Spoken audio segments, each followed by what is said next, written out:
Estate Investing Profits presents Profit Masters with your host, world-renowned real estate coach and investor, Corey Boatwright. Now, strap in and get ready to learn elite wealth-building investment strategies taught by 6- and 7-figure house flipping masters as they reveal their best real estate investing profit secrets to you right now. Welcome back. All right, my name is Corey Boatwright, founder of Real Estate Investing Profits, and your host for the podcast Profit Masters series. And I want to tell you, man, I'm pumped about our guest for you today. His name is Justin Williams. Have you heard of him before? He's with House Flipping HQ, and Justin has actually flipped over 500 houses, and he's been doing it for about 8 or 9 years right now. He basically got involved in the business when he was pretty overwhelmed on everything out there, and he really wanted to learn a different way. And so he went through it the hard way and got all these different programs and courses and from a lot of gurus that didn't really deliver what they promised. I'm sure we all been there before. And then what he did is he decided to kind of create his own program and hasn't looked back since. This guy is a wealth of knowledge. He's someone that I've really enjoyed getting to know, and he's also a part of a mastermind that you'll hear a lot of. It's called Collective Genius, and he's just someone that you're definitely going to want to learn from. So make sure that you tune in and take notes if you can. If not, don't worry about it. I got you covered with the show notes. Don't forget, if you haven't downloaded your free real estate investing quick start guide, go ahead and text right now on your phone the word profit, and that number is 38470 38470, and immediately you're going to get back a link where you can download the guide. So it makes it convenient for you. All right, so you ready for this? I give you Mr. Justin Williams. What's going on, Justin? What's going on, Corey? How you doing, man? I'm doing well, man. Where are you calling in from? I am calling in from, I was about to say Mission Field, from San Clemente, California. Southern California. California. Awesome. I am still in Oklahoma. Nice. All good, man. So it's 102, I think, today. What? It's 102 today with the heat index 114. Oh my gosh. So it's so hot that they put eggs, like on the news will do a little story, and a guy will put an egg on a car and it'll fry the egg on the car. You're kidding me. No, it's crazy hot. We're like 75 degrees.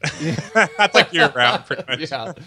So you feel for me, right? Sure. I do feel for you. I'm sorry. Thank you for taking the time to be on here. You're an absolute rock star. One of the reasons that we are doing this a podcast show, it's called the Profit Masters, and you're an absolute real estate profit master. We've been having different guests come on, and it's been just extraordinary. I have a couple of questions I'd like to go through with you. And our goal really is for the listener to get as much value as possible. I even joke around and say, even though it's a free podcast, Justin, I want the listener to feel like they should have paid for it to when they listen to the information. So I'd like to start out with just the introduction first. Quickly, you and I met in a mastermind, and it seems like there's this common theme on a lot of the guests that I bring on here. We meet in that mastermind, but they are very, very powerful. Yeah. I'd like to start out with maybe talking about what your area of expertise is in real estate and a little bit about who you are. Yeah, for sure. So I am a house flipper, not only a house flipper, but I like to think of I'm a house flipping machinist.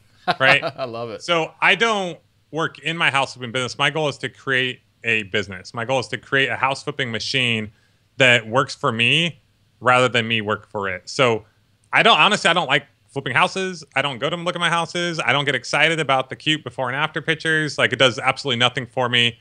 I'd be fine if I never saw a house flipping show the rest of my life.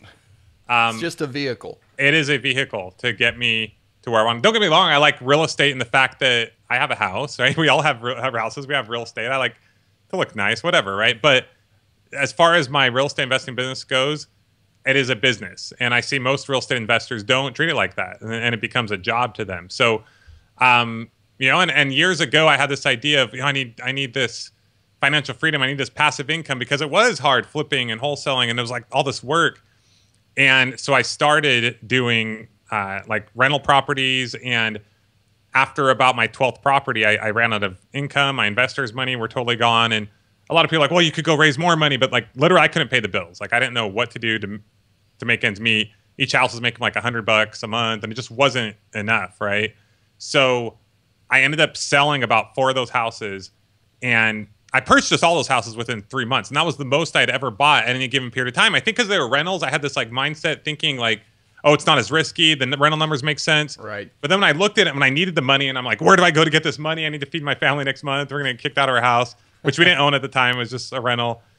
And I just had this thing. I have no choice but to sell 4 of these houses. And I sold those, and I made more money from selling those 4 houses than I need for an entire year. Wow. And that was the first time I felt financial freedom for a year. And so I had this aha moment, this epiphany, saying, why can't I do that every month? Why can't I make more money every month than I need for an entire year? And I know people say flipping is a job or whatever. And I thought, you know what? In the E-Myth, they talk about creating a business, not a job. The 4-Hour Work Week, they teach you like, you can create these systems and things. And so I thought, I am going to create a house flipping system, a house flipping business, a house flipping machine that works for me, that gives me the huge income that you can get from flipping, but at the passivity that you can get from rental properties. And even that's not always passive if you don't set it up right? We all know that. But and that's what I set out to do, and that's what we did. And in 2011, we ended up flipping 60 houses, which was more than I had done the previous 3.5, 4 years combined, which was when I got started in 2007. And we've never looked back. The following year, we did 120, and this year we're on track to do about 200. We might do a little bit less because I've kind of slowed down going into these the colder months, but we'll probably hit around 175 this year. So. That's fantastic. How did you get involved with real estate in the beginning? Maybe just a quick summary of that. Yeah, so I've always been interested in making money from a young age. We didn't come from a family with a lot of money, but my parents were always involved in internet marketing, and I wonder if I'd go to the meetings with them sometimes. I was always raising animals when we lived in kind of a country area, and I thought, okay, rabbits, or I would raise lovebirds and chickens. These things multiply, right? That's cool. That means I can sell them for more money. And right. I was always selling candy as a kid and making crap and trying to sell it. And did you buy $5 for $1 candy bars and sell them for $1 each? When we started to get older, that was more advanced. Every day I would take a bag of candy to school. My mom was good. She was a part of this, right? We didn't have money. Don't get me wrong. Like, we had no money, but my mom was good at helping us make money. So we would even buy like those world's finest candy bars that like baseball teams sell and scouts and stuff. And we would go to stores and we would sell those. Like, she figured out how to buy them for 50 cents, would sell them for $1. And we ended up later on doing the same thing with M&Ms and all that stuff. And so I've always been interested in making money. And when I was graduating, I had a football scholarship to BYU, which is the only way I would have even gotten to BYU or into college.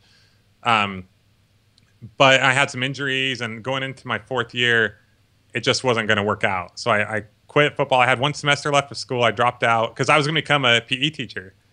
And I was like, dude, I don't want to do this. I could make like $25,000 a year. And so you don't really become a PE teacher to make a ton of money, right? Yeah, exactly. Yeah. So actually I was selling satellite dish door to door at the time.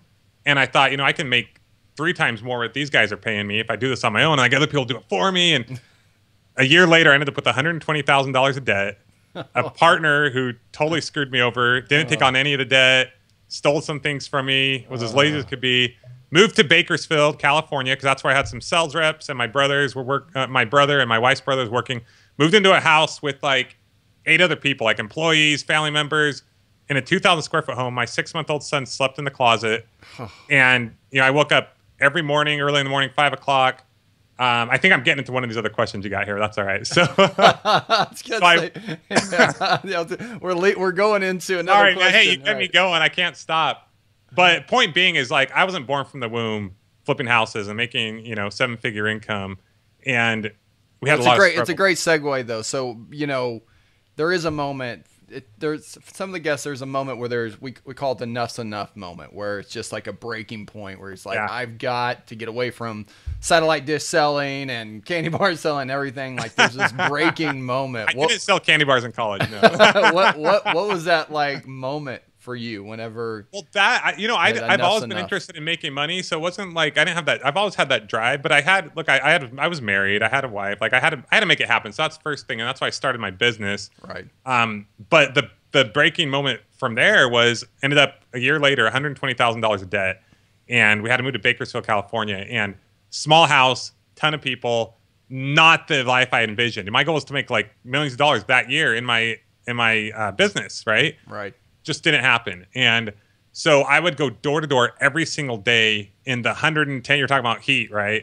110, 115 degree weather in Bakersfield, worst smog in the world, knocking doors, like hit it hard, trained my brother who was installing at the time to knock doors with me.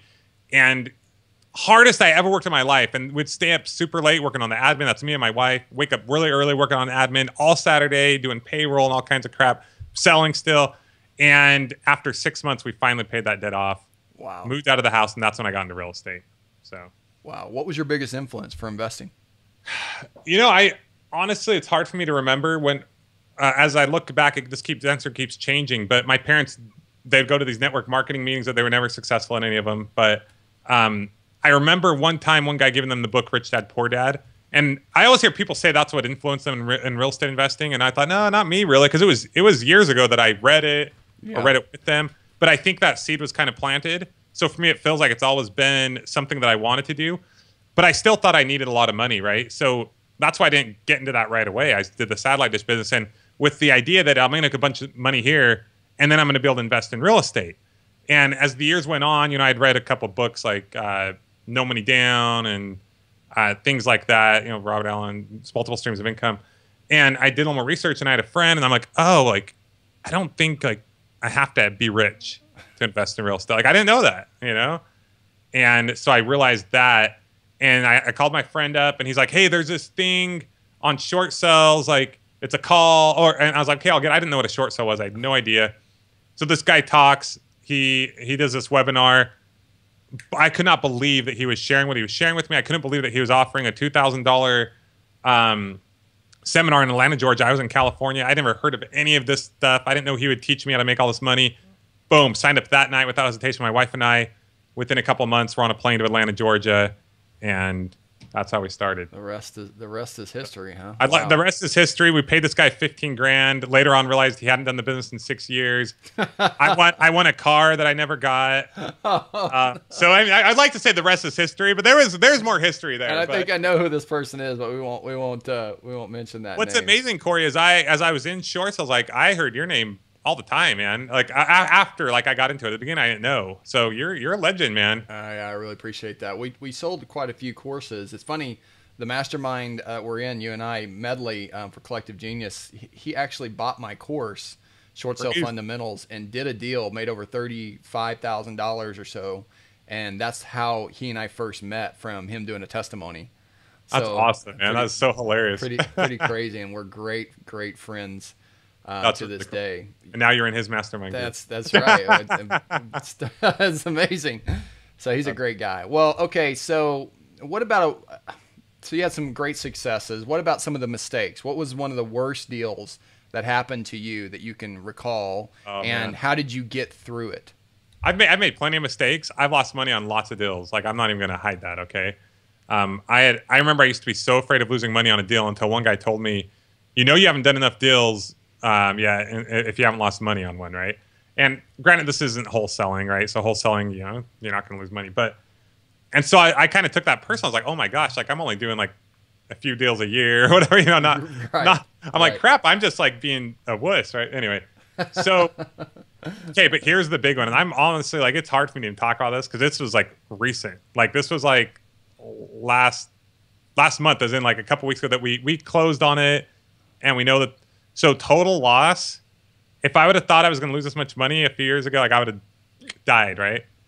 $250,000. Wow. $250,000. So that's pretty strong. It's pretty strong, right? And this is a house but it's relative to the type of deal and the structure of the deal, right? So the main reason I'm hesitant to talk about this is not so much for my own pride or whatever. It's more for people out there, because I know they hear this stuff and they get afraid, and I feel like there's already so much fear out there, and I don't want to add to that. But I never would have done that deal or taken on that risk I took on if I wasn't in the position that I was in. Having that been said, I didn't think there was even a chance of losing $250,000, right? But you just got to know what you're doing. You got to, I don't know how to say it, like minimize the risk, right? I know this isn't a call on minimizing risk, but I teach about minimizing risk. I'm sure you do as well. People don't have to get in that situation. But here's the cool thing, though. It's like that $250,000 sucks to lose, but in the big picture of things, it's like we're gonna have our best year ever.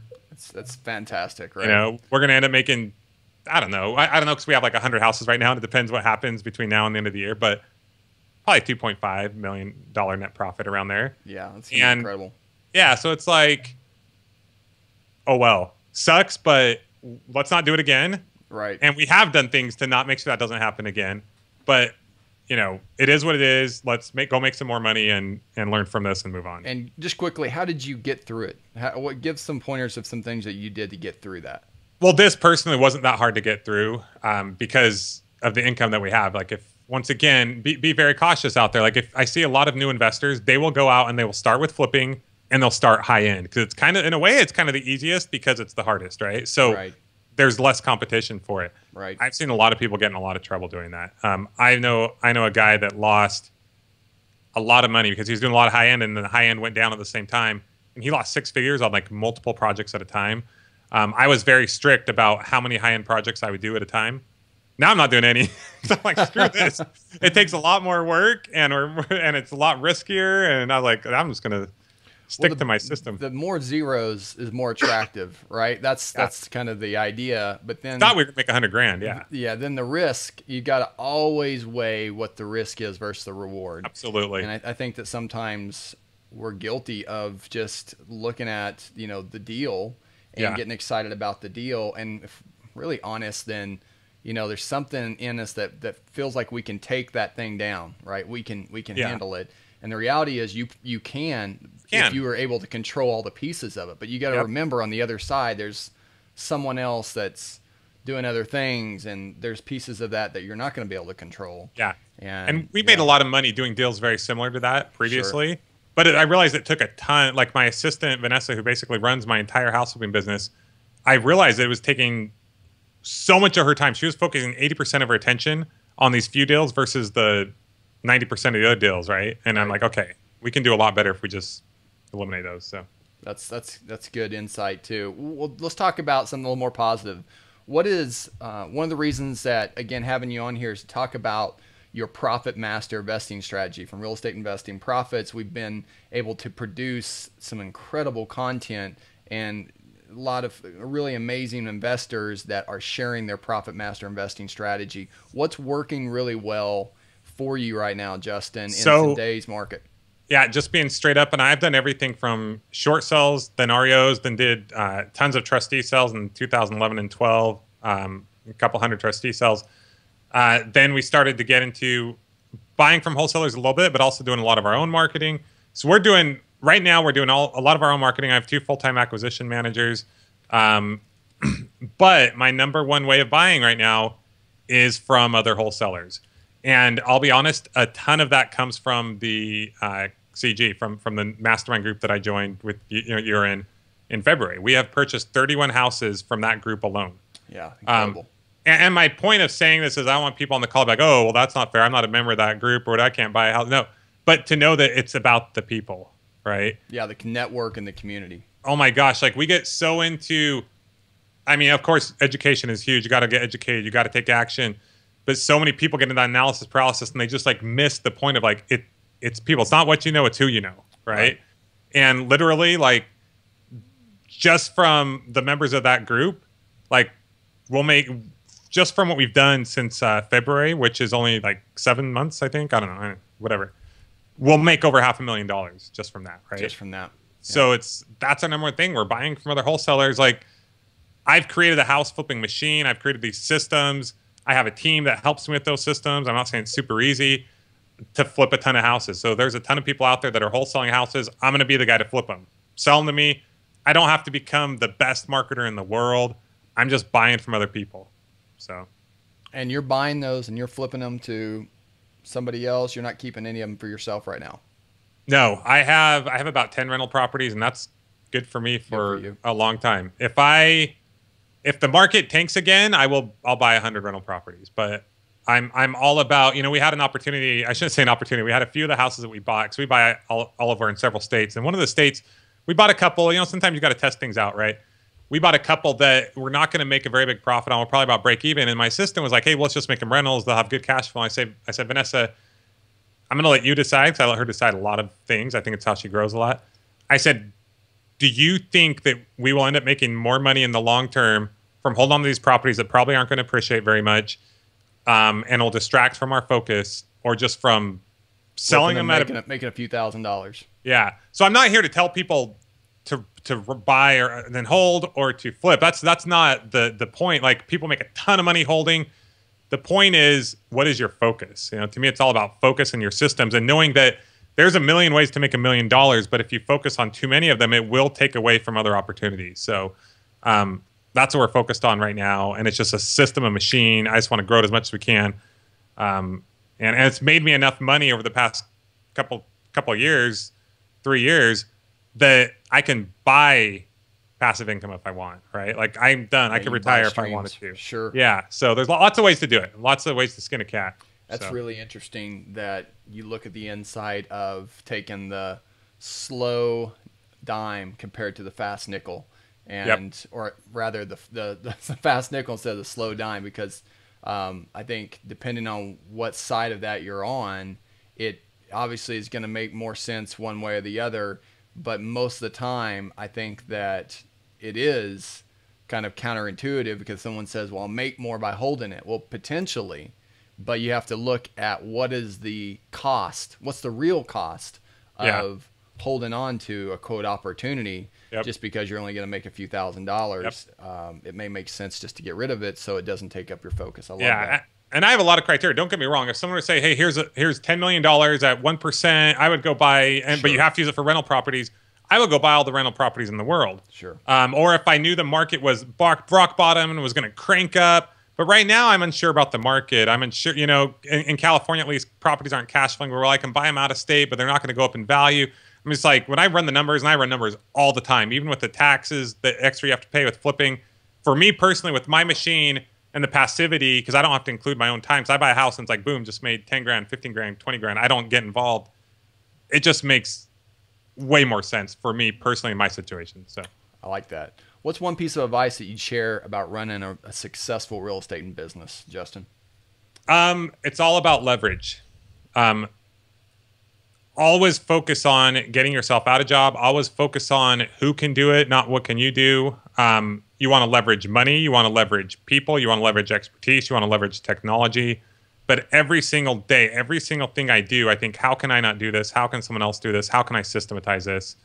And leverage is so underutilized. I mean, that is what creates wealth. That's what makes people rich. They either take a whole long ton of years, 20, 30 years, and buy houses one at a time, pay them off, finally make things happen, or they use leverage, and it can happen a lot quicker. I'm not saying get rich quick overnight, nothing like that, but it can happen a lot faster. A lot faster, yeah. And just because you can do it doesn't mean you should do it. I think that's a great way of looking at it. If you had to start all over, how would you change, or what advice maybe would you give to someone that's starting out? Well, I think the cliche answer is to say I would change nothing. And that's true, because I don't know where I would be, right? I like where I'm at right now, right? So I would change nothing because I've learned. And so that's important to know, right? I believe things happen for a reason. We're responsible for our own actions. But at the end of the day, you learn from everything. Nothing is wasted, right?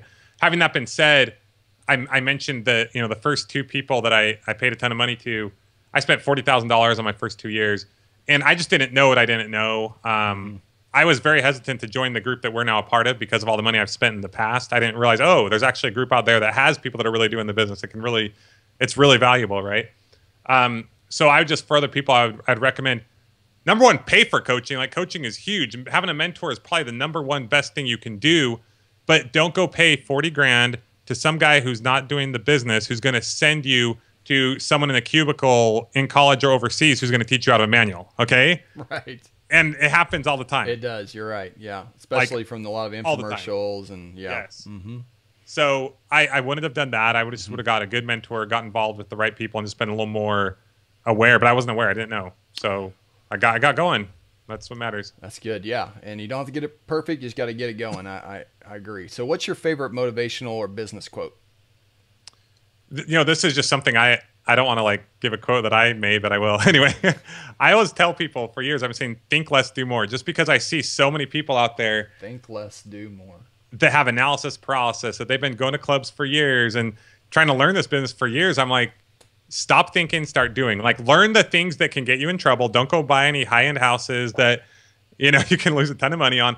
Start with wholesaling. Start with lower-end properties. Have a plan B. Okay, I can rent this out as well. Work with partners who maybe take on that risk in exchange for you, like, grinding it out. Figure out a way to be able to take action, but then take action. Like, do more. Stop thinking. Take action. So the three things I always tell people is there's only three things you got to do to be successful in any business. You got to have education, right? But don't get too much education. Like, get the fundamentals down, then you start taking action, and then surround yourself with the people, mentors, like-minded people who can be there for you when you fall, because you're going to fall on your face. I fall on my face all the time, as you heard. But those are the only three things you really need. So it's education, take action, and people. That's it. Education, take action, and people. Network around you. That's another thing that when people talk about going to college, and some people are saying, "Oh, you don't need college." And I didn't go to college. I just graduated from. I didn't even graduate from high school. I got my GED. Yet I still was able to make $25 million or make $1 million by the time I was 25. Awesome. And that's incredible and cool. But at the end of the day, I still see the value in education. I see it from a different standpoint. I see the value being in the network. Yeah. Right. And those people that have gone to college and they have fraternities or they have friends that they met there, those relationships can really be valuable if you take care of them. Yeah, the college debate is kind of interesting to me. To me, it's like, I see people who go to college and totally screwball, aren't happy in life, and I see people the opposite. As an employer, I found, for me, there's no difference. I don't care if someone went to college or not. Yes. I care about your experience, your attitude, what are your habits. Not to go off on a tangent too much, but just before this, I got done with a call with my sister. She's going to college right now. She's going to get her associates and she's going to be done. She's really struggled a lot. She depends on my parents. She's 25 years old. And my goal is to, within 5 years, have her make $1 million. Her year 5, she's going to make $1 million, right? Anyway, I don't know why I'm talking about this, but we just got on this big discussion whether college is good or bad, whatever. It depends. Every situation is different. But at the end of the day, yes, people, getting educated, people taking action, that's what it's all about. However you make that happen, that's what it's all about. I agree. What books do you recommend? You mentioned 4-Hour Work Week, Rich Dad, Poor Dad. I love those books. I read a book a week. I've been doing it for years. Wow. What's one book that you read that has changed your life? Okay, so with reading, I'll be honest, like, I am not a huge reader. I've always struggled with reading. In the last couple of years, as I've been getting more into education, like, I've been reading a lot of blog posts and things. I read emails all the time and stuff like that. When I graduated college, I didn't know how to type. Like, I was bad, like, right? Like, it was, my wife was like, oh my gosh, I would not have married you if I knew you were hunting and pecking, right? So I just say this so people know, like, I'm not anything special. Like, anyway, but I'm not a big reader. I have a really hard time reading. I fall asleep. I'm really slow, but I listen to a lot of audio. And I've probably listened to more audiobooks in the last year than I have my entire life combined. Before that, I could have counted on one hand. I've never finished books. I started and not finish them. But I just got done listening to a book the end of last week called Morning Miracle. I don't know if you've heard it. Am I saying it? Is it Miracle Morning or Miracle Morning, I think. Miracle Morning, yeah. Miracle Morning by Rob. See, I don't even remember what it's called or his name, but it was awesome, right? And I'm pumped about that book because it's just all about no excuses, take responsibility, right? Get after it. And it kind of gives people a system for, my sister, for example, like, number one, like, she wakes up at 9 o'clock every day. And I was like, well, what, like, why? Like, if you're not accomplishing any goals in life and you say you can't do it because you're too, like, wake up early or, like, get after it. Like, make life happen. Don't just let life happen, right? Right. So I thought it was a great book. That's a fantastic book. And side note is on audible.com. Before Audible was out there, they had this option where you could speed up the audio faster. One of my companies came out with this app called I Talk Fast, and it was built on the premise that you could actually speed up the rate of speech faster, and it increased one basis of IQ point. And average person speaks 150 to 200 words a minute. You can actually comprehend 300 to 400 words a minute, or even higher.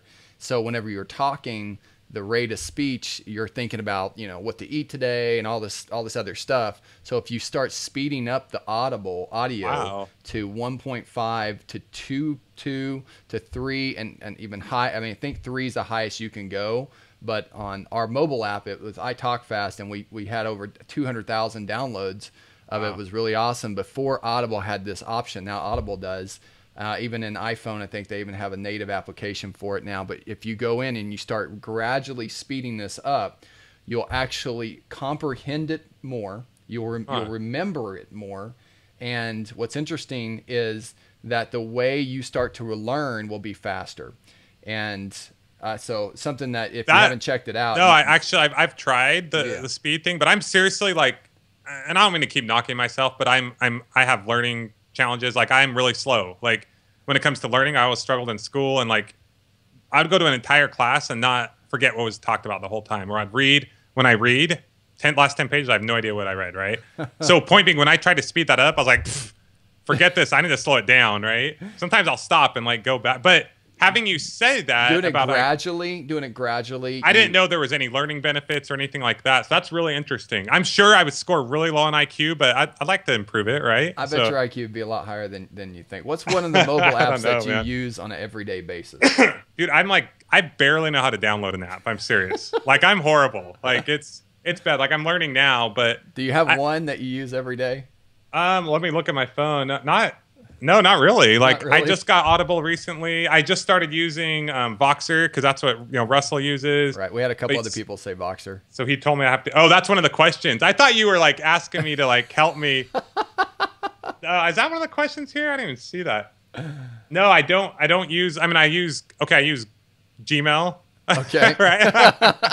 I use Google Calendar. I am huge on calendaring. Hey, Google Calendar is a good one to use. There's one that's called Sunrise. You should check out any digital calendar. And here's the deal: like, right, I know you're super techie, so maybe this will be good for your audience to hear this. I am not techie at all. Like, this mic is like someone set it up for me. Like, I'm screw my audio all the time. I mean, but I've learned how to be a little techier in the last couple of years, right? Right. But use a digital calendar if you are not. And this is kind of going into strategies to be focused. What I've found, I used to have like 10 to 20 things on my calendar a day. Right. Now, my goal the day before each day, I'll have the top 1 to 3 things that I'm going to focus on that next day. I'll have a couple like side things just that I want to remember later on. Right. But if I'm focused on more than 1 to 3 things, like I'll be all over the place. I'll be scattered. I won't get the most important thing done. Use a digital calendar because you can move it around. You can write everything down and you can move it around and then just focus on that top 1 to 3 things. And if you can do one of the most important things each day, you'll be more successful than 99.9% of the world. I love that. What's your morning routine, Justin? We're going to blaze through the last couple of questions. Sounds good. I know you do have things you got to do. No, it's all good. I used to not have a routine at all. Until I listened to the book Miracle Morning, because I naturally am a morning person. I just wake up and kind of get going, right? So I didn't have a routine, but now I'm listening to this book, and like this morning I was jacked. I woke up at 4. I just woke up. Like I don't wake up to an alarm. I'm not saying wake up at 4. Wow. Okay. I went to bed early. I went to bed like 9:30. So everyone knows. But my goal from now on is like wake up at like 5. Do the things it talks about in that book. Do the affirmations and I never used to believe in affirmations or be into them, but I'm like, dude, affirmations are happening whether I like it or not. I may as well. Like I'm doing good financially and I'm doing great with my family, but I feel like I could do better spiritually. I could do better physically. I could have better relationships. Sure. And I could make more money and do better in that regard. And I just want to improve in those aspects. So that's kind of my morning routine. Like kind of get up. I'm going to do those things, which include journaling and affirmations and meditating just for a few minutes. It's like an hour routine, work out, do a little bit of reading, and then my calendar. And then I look at my calendar and I think of what is the one, I already did it the day before, but I do it again. What is the one thing that will be the best thing for me to do today? And what's interesting is a lot of times when I wake up, I change it. Right. Yeah. I just try to be very open about that, because sometimes you miss the mark and you're like, oh, like, no, this is what I need to do right now. This is what I need to focus on. There's a great book. I don't know if you have read it or listened to audio. It's called The One Thing by Gary Keller. Yeah, I have actually. Yeah, it's phenomenal. It's phenomenal. What's the greatest lesson that you learned that's helped get you where you are today? The greatest lesson that I've learned that's helped me get me to, I think, just like the things I already said, just take action. Just take action. It's like everyone I know who's successful, they take action. I've failed. My goal is to fail more than most people will ever fail. Even people who aren't successful, just to fail, and that's how you succeed. Like, people think that successful people are just successful. They're not. No, they're a product of many million failures, and it's not even failure. It's learning, right? It's just exactly data gathering. You're right. I don't look at it as failure. I look at it. People go to school for 8 years. Just learn information. They don't expect to make all this money while they're at school, so they don't feel like a failure. They feel like they made a huge accomplishment. But yet in business, if we go 6 months or a few months without making a ton of money, we think we're a major failure, and that's just so far from the truth. I mean, you learn so much from the hands-on learning. So. Justin, what are you most grateful for? Well, I believe in God, so obviously I'm grateful for my Savior and Jesus. I'm grateful for my family, for my wife. She's absolutely amazing. I'm grateful for freedom. It's something we take for granted a lot, but just to be free to do what we want and to have an idea and to be able to implement it. I mean, that's just something I think we take for granted, and I'm incredibly grateful for that. You've kind of alluded to this before. I'll ask it again. When do you think is a good time to hire a coach or a mentor in your point of real estate, when someone's just kind of starting? I think you always need to have coaches or mentors, but for some people, that might be listening to you on this podcast right now, or my podcast. A little plug there. No, just kidding. That's right. We're going to plug you at the end. Don't worry, buddy. But it might be good just to, at the very beginning, but I think very quickly you need to kind of take it to that next level. And then maybe, they say when you don't pay attention, right? Right. I'm a proponent of paying for things, making sure you're not getting taken advantage of. But maybe if you can't afford it, you buy like a smaller product, get to know that person more. And eventually, for me at this point, I've totally taken a 180. Like, I spend $50,000 a year on coaching right now and education. Yeah. And what I've realized is, because I was making a 7-figure income for the last few years, but like, what do I do to get to that 10-figure? I mean, the 8-figure income, but the $10 million a year. Right. And I was like, oh my gosh, since I joined CG and this other group, it's more coaching, more masterminds. Yes, more, and the people, and just being able to be in a room with 30 other guys who are also doing over 100 deals a year, who boom, boom, boom, boom, and I can contact them anytime and learn from them and plug into their system. I mean, or pay someone, like I'm paying $25,000 to a marketing coach right now, who can just a decade in a day, give me everything he's learned in 10 years in one day. And I can ask, I got him on Voxer, right? I can say, hey, I got this question. Yeah.